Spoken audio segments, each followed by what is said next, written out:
Hey guys, Drifter ZZ here. Today we're working on a ProForm Tour de France bike, and the first thing we need to do is remove this top cover. There are no screws holding it in place, it's all clips. Underneath is a clear moisture shield that protects electronics from sweat.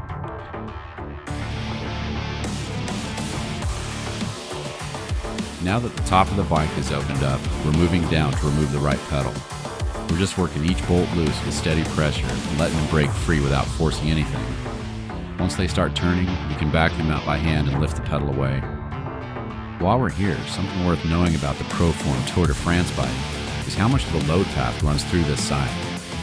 The right crank area tends to carry more of the rider's power input, so these bolts can feel a little tighter than expected.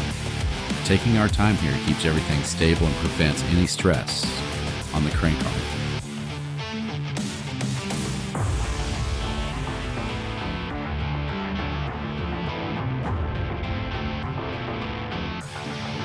With the bolts out and the pedal removed, this whole side opens up nicely.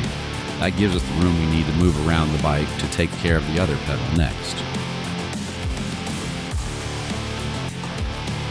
Now we're moving over to the left side to remove the other pedal.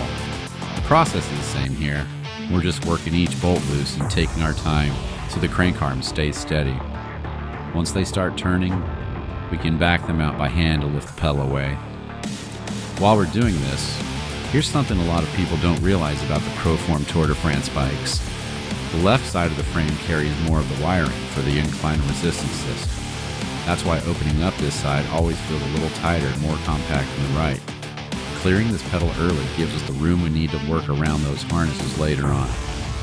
With the bolts out and the pedal removed, this side of the bike opens up nicely.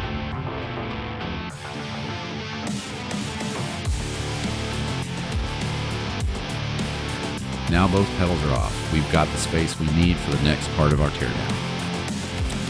With both pedals out of the way, we're ready to open up the sides of the bike. We're taking off the panels one at a time, working around the frame and letting them loose as we go. These usually come off without much trouble once the screws are out. Before we get too far, here's something to watch out for. There are two screws hidden behind one of the panels on this bike. They're easy to overlook if you haven't opened up one of these before. So we're keeping an eye out for those as we move along.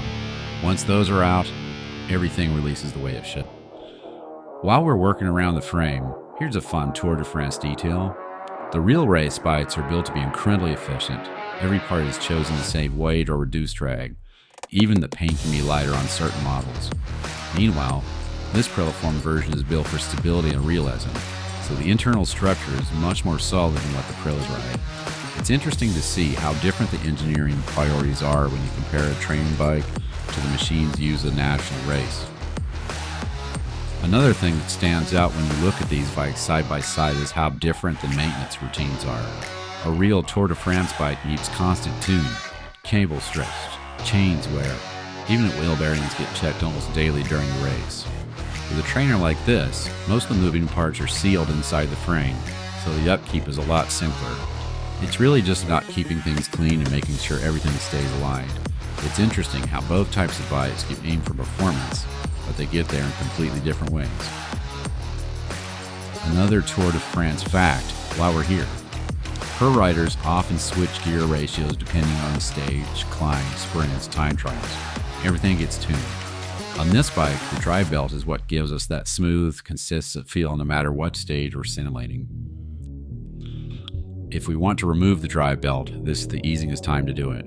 It's optional, but with the panels out of the way, we can slip it off the pulley and set it aside for cleaning or replacement.